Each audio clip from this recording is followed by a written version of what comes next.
There is a single sentence in the Bible that, for almost 2,000 years, no one could explain. Not because it was hidden, not because it was written in some forgotten language or buried in a difficult prophecy. It sat there in plain sight, in the 13th chapter of the book of Revelation, read aloud in churches for 20 centuries. And every generation that read it quietly agreed on one thing without ever saying it out loud. It could not literally be true. It described something that simply was not possible in the world as it existed. So the church did what the church often does with a verse it cannot yet understand. It called it a symbol, a metaphor, a poetic warning about the love of money. And it moved on. But Scripture does not waste words. And a prophecy is not a metaphor simply because the technology to fulfill it has not been invented yet. Listen to the sentence itself. The Apostle John, exiled on a rocky island in the Aegean Sea, sees a vision of a beast rising to power over the whole earth. And he writes these words about the system that beast will build, so that no one could buy or sell unless they had the mark, which is the name of the beast or the number of its name. Read it slowly. No one could buy or sell. Not no one in a village. Not no one in an empire. No one. A total planetary unbreakable control over every act of commerce on the face of the earth. The ability to reach into the life of a single human being, one person, anywhere, and switch off their ability to purchase food, to sell their labor, to trade for medicine, to survive. Now ask yourself an honest question. In the year that John wrote those words, how would such a thing even be possible? It would not be. In the first century, commerce was a hand and a coin. A man traded a goat for grain in a market where no authority in Rome would ever know it happened. If Caesar himself had wanted to stop one specific farmer in a distant province from buying bread, he could not have done it. There was no mechanism. There was no ledger that saw every transaction. There was no way to identify one person out of millions and silence their money without silencing everyone's. To fulfill Revelation 13:17, you would need something that did not exist and for the next 19 centuries could not exist. You would need a single system, connected to every buyer and every seller on the planet at the same time, capable of watching every exchange, identifying every individual, and granting or denying permission to each one instantly. That is not a marketplace. That is not a bank. That is an architecture of control so complete that generation after generation of faithful readers looked at it and concluded, gently, that God must have meant it as a picture, as a feeling, as a way of saying that greed enslaves the soul. And who could blame them? For 1,700 years, the fastest a message could travel was the speed of a galloping horse. For 1,700 years, money was metal and paper, anonymous, physical, untraceable, impossible to switch off from a distance. A king could rob you, a king could tax you, a king could throw you in prison. But no king in human history could stop you personally from buying and selling while leaving your neighbor free to do so. The verse described a power that no Pharaoh, no Caesar, no emperor, no tyrant of the ancient or modern world had ever held. A power that seemed to belong not to earth at all. And so the sentence waited. It waited through the fall of Rome. It waited through the Middle Ages, through candlelight and plague and empires that rose and crumbled into dust. It waited through the printing press, through the age of sail, through revolutions and the birth of nations. It waited while men still counted their wealth in coins they could bury in the ground, where no authority could ever find it. The prophecy did not change. The world was simply not ready to make it real. But here is the thing about prophecy that the comfortable reader forgets. A word from God is not waiting on our understanding. It is waiting on its hour. The vision given to John was never a metaphor that later generations mistakenly took as literal. It was a literal description that earlier generations were forced to soften into metaphor, because they lived before the machinery of its fulfillment had been built. They were not wrong about the words. They were simply early. They read the blueprint of a house that had not yet been constructed, and they assumed, because they saw no walls, that the architect had only been speaking of a dream. Scripture reveals a pattern here that runs from Genesis to Revelation. God speaks a thing into the air long before the world has any capacity to fulfill it. He tells a childless man named Abraham that his descendants will outnumber the stars, and for decades there is not one child. He tells a prophet that a virgin will conceive 700 years before a young woman in Nazareth ever hears the voice of an angel. The word goes out, and then it waits, sometimes for centuries, until the hour arrives when heaven and earth align and the impossible quietly becomes the inevitable. So consider what it would mean if that hour has come for Revelation 13. Consider what it would mean if the reason the verse sounded impossible was never that it was symbolic, but only that you and I were born close enough to its fulfillment to be the first generation that could actually build the thing it describes. Not a metaphor about greed, a specification, a technical requirement written down 2,000 years before the tools existed. A single system, connected to every buyer and seller, able to identify each individual, able to grant or deny permission to transact, one soul at a time. For 1900 years, that system was science fiction. It was the one detail in the prophecy that pinned it safely to the realm of symbol, because everyone knew such a thing could never be assembled. You would need every person on earth carrying a unique, verifiable identity. You would need every purchase everywhere flowing through channels that a central authority could see. You would need money itself to stop being an object you hold and become a permission you are granted. You would need the physical coin, the anonymous cash, the untraceable exchange. You would need all of it to vanish. And that is the part almost no one is ready to hear. Because in the last handful of years, quietly, without a single headline calling it what it is, every one of those impossible requirements has stopped being impossible. The pieces are no longer theory. They are being manufactured, tested, and deployed right now in your lifetime on 3 continents by the most powerful institutions on earth. The system that the church spent 2,000 years insisting could never be built has a name. It has budgets. It has pilot programs already running in the pockets of hundreds of millions of people who have no idea what they are holding. And 3 of the largest powers on the face of the earth are not debating whether to build it. They have already begun. The name is not dramatic. That is the first thing you have to understand. The system that fulfills the oldest, impossible verse in the Bible did not arrive wrapped in fire and thunder.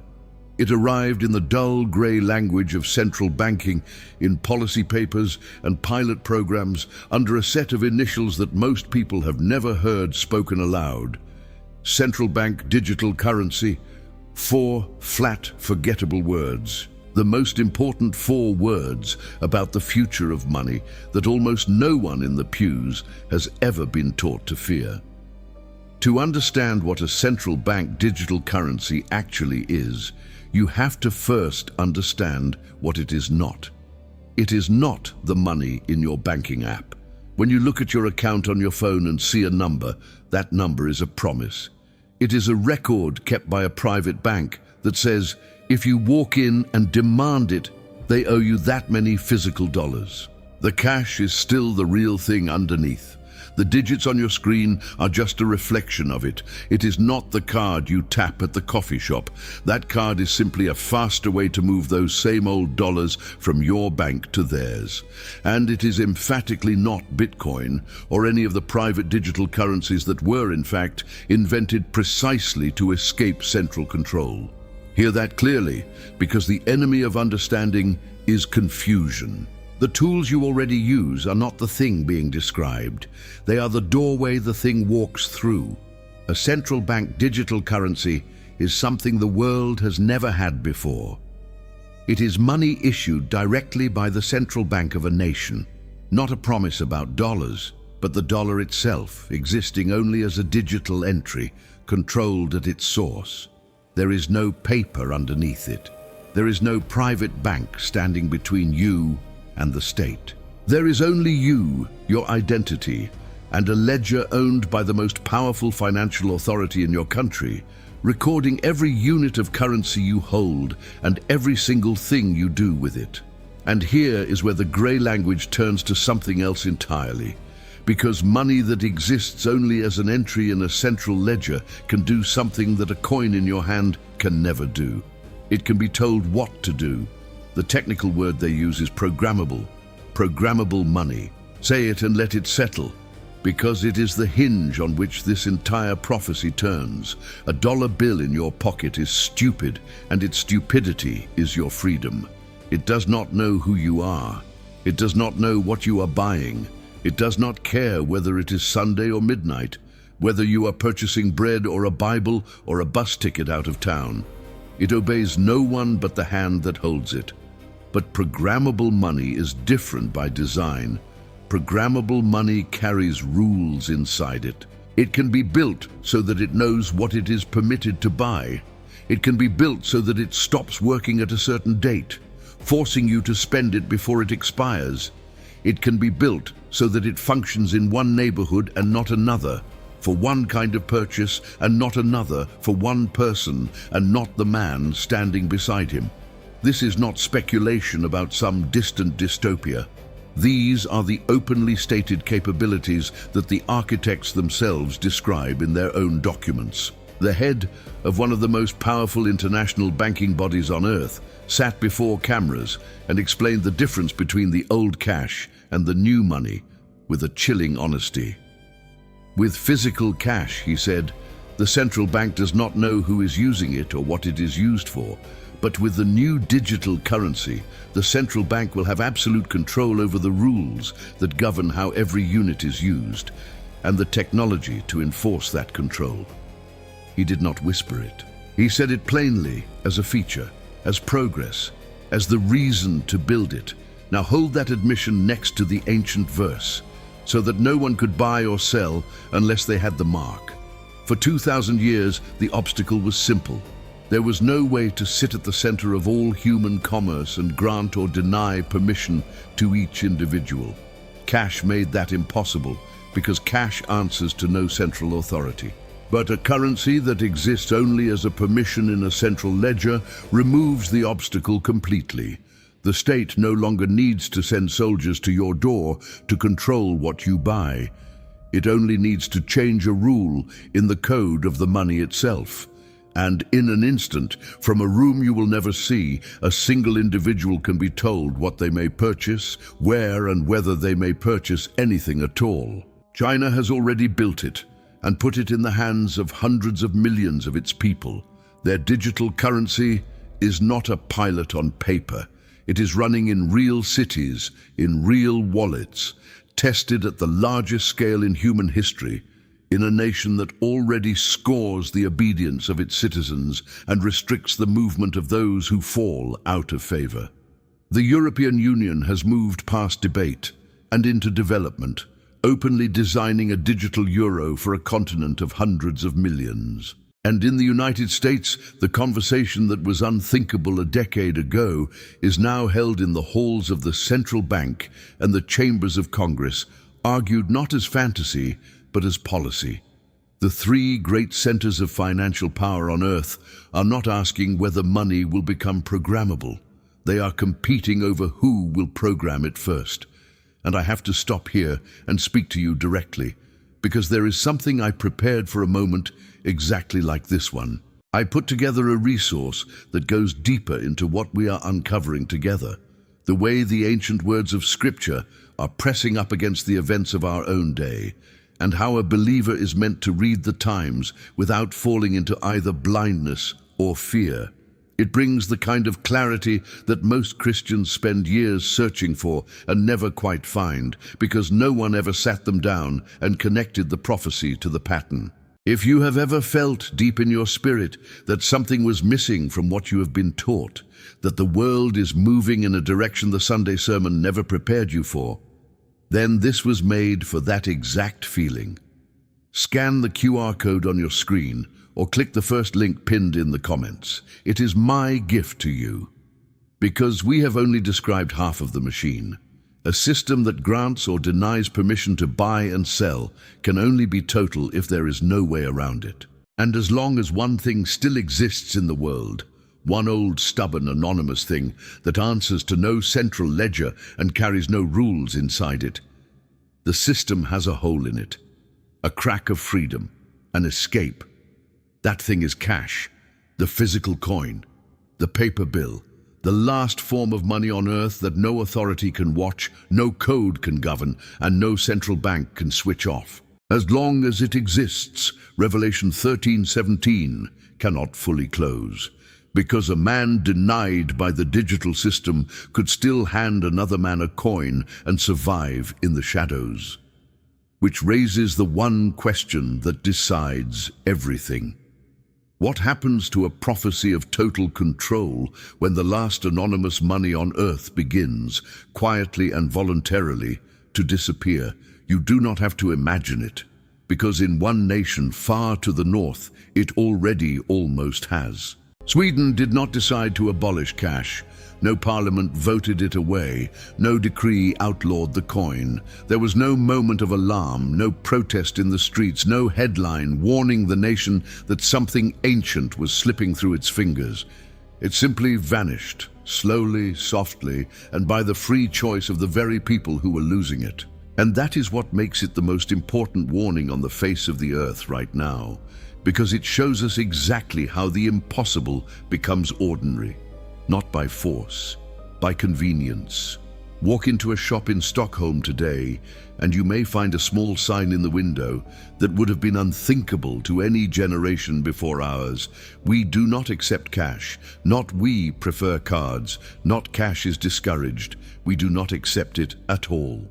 The physical money that human beings have used for nearly 3,000 years. The coin that Abraham weighed out to buy a burial place for Sarah. The silver that changed hands in every marketplace from Babylon to Rome is simply no longer welcome. In a growing number of Swedish businesses, the paper bill in your wallet has become useless, not banned, just quietly refused, until it might as well not exist. Cash now accounts for a vanishingly small share of the payments made in the entire country, a number so low that economists openly discuss the year when it will reach practically zero, and nobody fought it. That is the part you must not rush past. The Swedes did not surrender their cash to a tyrant. They handed it over to a smartphone because the smartphone was faster. They gave it up one tap at a time, one convenient purchase at a time. Each small choice so reasonable, so trivial, so obviously easier than digging for coins, that no single decision ever felt like the loss of anything at all. A man does not notice the tide coming in when he is watching the horizon. He only notices when the water is already at his chest. Each individual chose convenience, and the sum of all those individual conveniences was the near total disappearance of the one form of money that no central authority can ever control. Now understand what that means in the light of everything we have seen. A programmable central bank currency is a system of permissions, but permissions only bind you if you cannot step outside them. As long as cash survives, there is always a door in the wall. A man cut off from the digital ledger can still trade a coin for bread and life. Sweden shows us how that door closes. Not slammed shut by a dictator, but eased gently off its hinges by a whole society that decided the door was old-fashioned and the wall was more modern without it.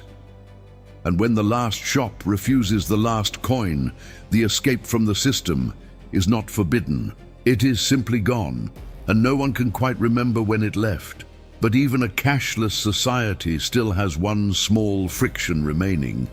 You still need something in your hand, a card, a phone, a device, to move the money. And a device can be lost. A device can be left at home. A device can be taken from you. So the architects of the new commerce are removing that friction too. And the way they are removing it is the detail that should make every reader of Revelation sit perfectly still. They are making the payment method your own body. It is already here. In stores across the world, systems now let a shopper pay by holding a hand over a scanner, the unique pattern of the veins beneath the skin serving as the wallet.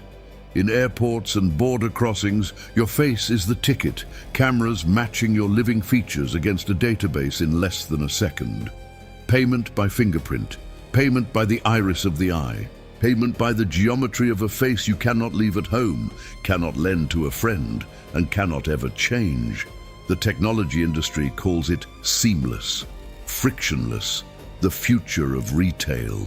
And what it means, stripped of the marketing, is that your identity and your money are being fused into a single thing, permanently attached to your physical flesh, so that to buy and to sell you no longer present something you carry. You present something you are. Read the ancient words again with that image burning in your mind. The prophecy did not say the beast's system would require a card or a coin or a device you hold. It said the mark would be received on the right hand or on the forehead, on the body, on the flesh. For 2,000 years, that detail seemed strange, almost arbitrary. Why the hand? Why the forehead? Why the body itself? And now, in our own moment, the entire payment industry is racing, for reasons of pure convenience and profit, toward a world in which the body is precisely where your ability to buy and sell will live. Not because they have read Revelation. Most of them have never opened it. They are building the exact architecture the prophet described, and they do not even know they are doing it. That is what makes it terrifying, and that is what makes it unmistakable. And I need to pause again, because someone listening to this needs to hear what I'm about to say more than they need the next fact. I have a gift waiting for you. Something I put together for people who hunger for truth beyond what a Sunday morning can hold. For the believer who senses that we are living inside the pages of prophecy and cannot bear to face it half-informed, half-awake, unprepared. It draws the lines that connect the money, the mark, and the moment we are living in, so that you can stand in this generation with your eyes open and your feet on the rock instead of the sand. If that is you, and something tells me it is, scan the QR code on your screen or click the first link pinned in the comments. It was prepared for this moment, for someone exactly like you. Now, everything we have uncovered so far seems to lead to one overwhelming conclusion. The system is here. The programmable money is being built. The cash is disappearing. The body is becoming the wallet. Every technical requirement that made the prophecy impossible for 19 centuries has quietly been solved in the span of a single generation, our generation.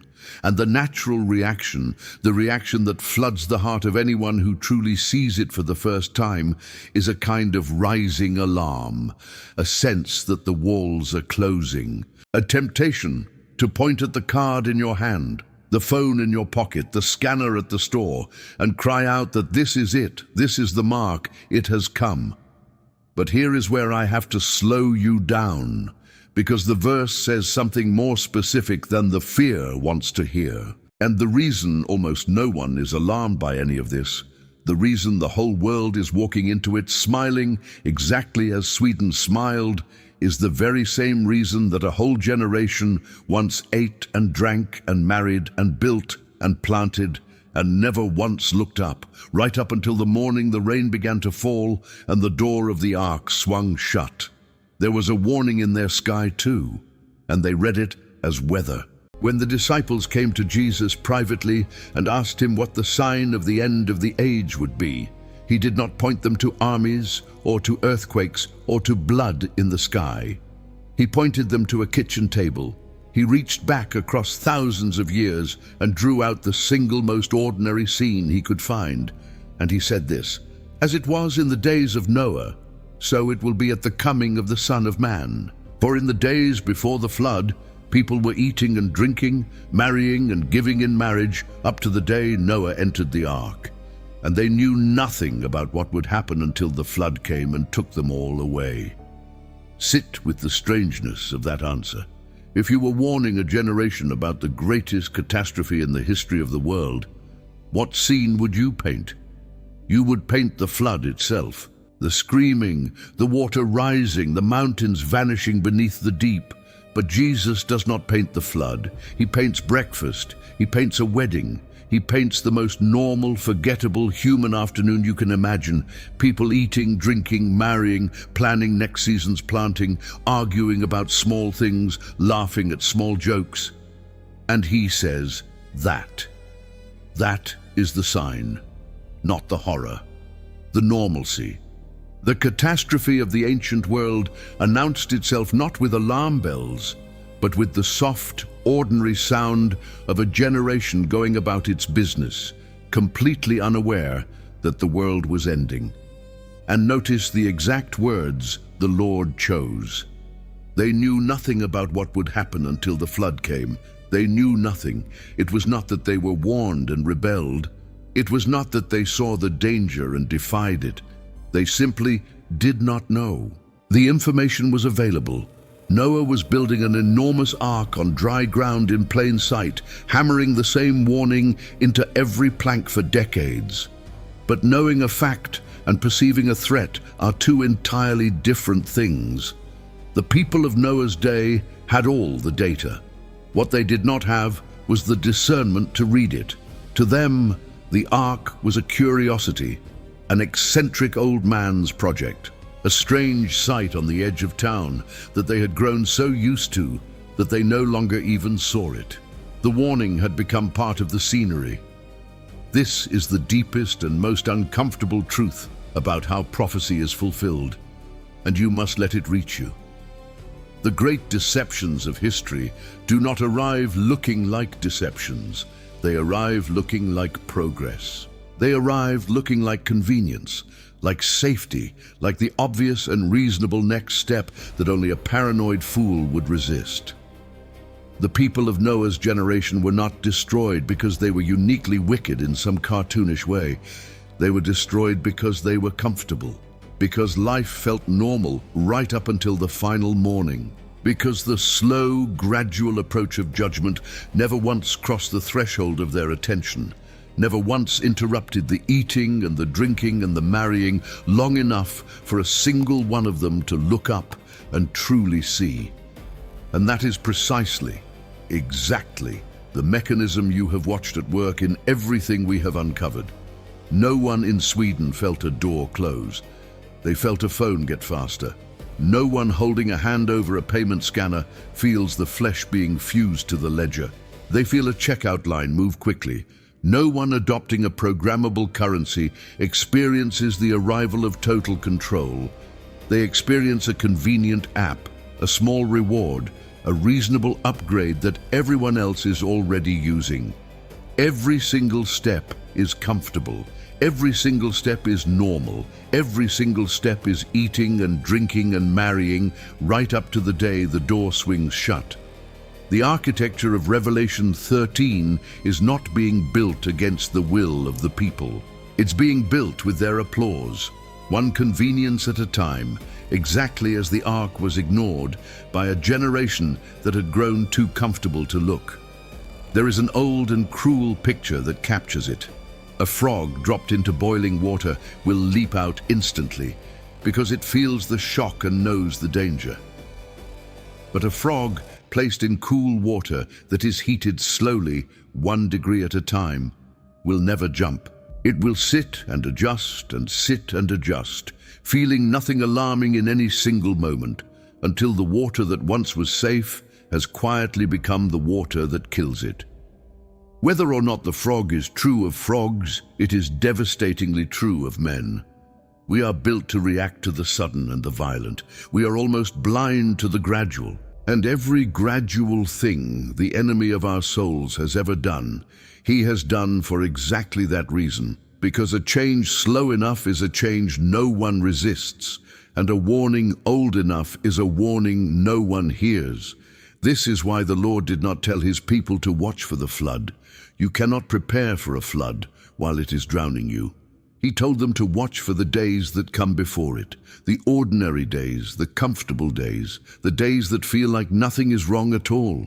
Watch therefore, he said again and again, not because the danger would announce itself, but precisely because it would not. The command to stay awake only makes sense in a world designed to put you to sleep. And a generation being lulled by convenience into the most complete system of control ever conceived is a generation that needs, more than anything else on earth, to be shaken gently by the shoulder and told to open its eyes before the rain. So open them. Look honestly at the hour. Every technical impossibility that once anchored Revelation 13 safely in the realm of metaphor has dissolved in the space of a few short years. The single system now exists. The programmable money now exists. The vanishing of cash is now demonstrated. The body as the credential now exists. And the psychology that lets a whole civilization walk into it without a flicker of alarm was diagnosed 2,000 years ago by the Lord himself, in a sentence about people eating and drinking on the last ordinary morning of the old world. But now, I have to do the hardest thing in this entire message, and I have to do it carefully, because getting it wrong has led sincere believers into fear, into folly, and into a kind of panic that Scripture never once commands. Because everything I have shown you is real. The architecture is real. The infrastructure of buying and selling is being assembled in front of our eyes, exactly as the prophet said it would be. And yet, hear me, the architecture is not the mark. The card in your hand is not the mark. The digital dollar is not the mark. The scanner at the store is not the mark. If you walk away from this believing that a payment method can damn your soul, you will have missed the single most important word in the entire prophecy, and you will spend your fear on the wrong thing while the real thing walks past you unnoticed. Because hidden inside these verses, one chapter further on, is a distinction so precise that almost everyone who talks about the mark of the beast overlooks it entirely. It is the difference between a system and a decision, between an infrastructure and an act of worship, between being surrounded by the machinery of control and actually bowing down. And until you see that distinction clearly, you will not understand what the mark truly is, or what it truly is not. That single overlooked word changes everything, and it is the word we have been building toward from the very beginning. Here is the word almost everyone misses. It is not in the 13th chapter of Revelation, where the buying and the selling are described. It is one chapter later, in the 14th, and it is the key that unlocks the entire mystery. Listen to how the warning is actually worded. If anyone worships the beast and its image and receives its mark on their forehead or on their hand, they too will drink the wine of God's fury. Read it again, and this time, watch the order of the words. Worships the beast and its image and receives its mark. Worship comes first. The mark is bound to worship. The mark is not a payment method that sneaks up on you while you are distracted at a checkout counter. The mark is the outward seal of an inward allegiance. It is what a person receives because they have already bowed. This is the distinction that changes everything, and it is the distinction that panic always destroys. The mark of the beast is not an accident. It is not a technology you stumble into. It is not a chip you receive without knowing, or a currency you adopt without meaning to, or a scanner you pass through on an ordinary afternoon. Scripture ties it every single time it appears to worship. to a conscious, deliberate act of allegiance to the beast and its image, a bowing of the heart before a false god who demands to be treated as God. You do not receive the mark by tapping a card. You receive it by kneeling, and no one has ever knelt to Caesar by accident. So hear this, and let it lift the fear from your chest, because fear was never the fruit the Spirit intended you to carry out of this prophecy. The digital dollar is not the mark. The payment on your phone is not the mark. The scan of your hand at the store is not in itself the mark of the beast. A believer does not lose their salvation by living in a cashless society any more than Daniel lost his by serving in the treasury of Babylon, or Joseph by administering the granaries of Egypt. These systems are not the beast. They are the stage on which the beast will one day stand, and a Christian must never confuse the stage with the one who steps onto it, or they will spend their whole strength fighting furniture while the real drama unfolds unseen. But, and this is the trembling truth you cannot walk away without, do not let that comfort put you back to sleep. Because while the architecture is not the mark, the architecture is exactly what the mark requires in order to become possible. Think of it. For 2,000 years, a beast could demand worship all he liked, but he could never enforce the buying and the selling, because there was no mechanism on earth to reach into every individual life and switch off a single person's ability to survive. The threat of Revelation 13 was always a locked door, and for 19 centuries, humanity simply did not possess the key. What you have watched being built in our generation, the programmable money, the vanishing cash, the body made into a credential, the single ledger that sees every transaction on earth, is the key being cut. It is the enforcement mechanism. It is the machinery that transforms a demand for worship from an empty threat into an inescapable trap. Do you see it now?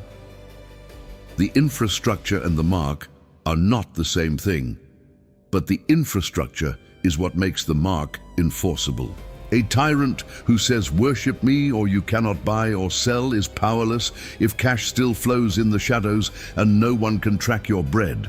But a tyrant who says the same words in a world where all money is programmable, where all cash has vanished, where your very body is the wallet and a single authority holds the ledger, that tyrant holds a power no Pharaoh ever dreamed of. The demand for worship is ancient. What is new? What is being assembled quietly in our own day is the apparatus that will one day make refusing that worship a sentence of economic death. The stage is being built before the actor has stepped out from behind the curtain, and a wise watchman does not wait until the villain is center stage to notice that the theater has been under construction the entire time. This is the discernment the hour demands of you, not panic and not sleep, but the clear and steady eyes of a servant who is neither deceived by comfort nor terrified by shadows. You are not called to flee the modern world in fear, tearing up your bank card as though salvation depended on the method of your commerce. Nor are you called to eat and drink and marry in blissful ignorance, pretending that the ordinary calm of these days is the same thing as safety. You are called to watch, to keep your heart free of the love of the world and fixed in worship on the only one worthy of it, so that when the day comes that a system demands your allegiance as the price of your survival, you will already know, deep in your bones, whose you are and to whom alone you will bow. The one who has settled the question of worship long before the test arrives is the one who cannot be bought or frightened into the trap when it closes. For the flood did come, exactly as it was promised, and the ark was opened the whole time it was being built, a door standing wide through all those years of eating and drinking and marrying, a way of rescue offered freely to anyone who would simply stop and look and believe the warning while there was still time to walk through. The same door stands open now. The same voice that told a comfortable generation to watch is telling you. And the same grace that carried 8 souls through the waters of judgment is reaching toward you across 2,000 years of prophecy, converging on the days you are living in right now. So before you go, let me leave something in your hands.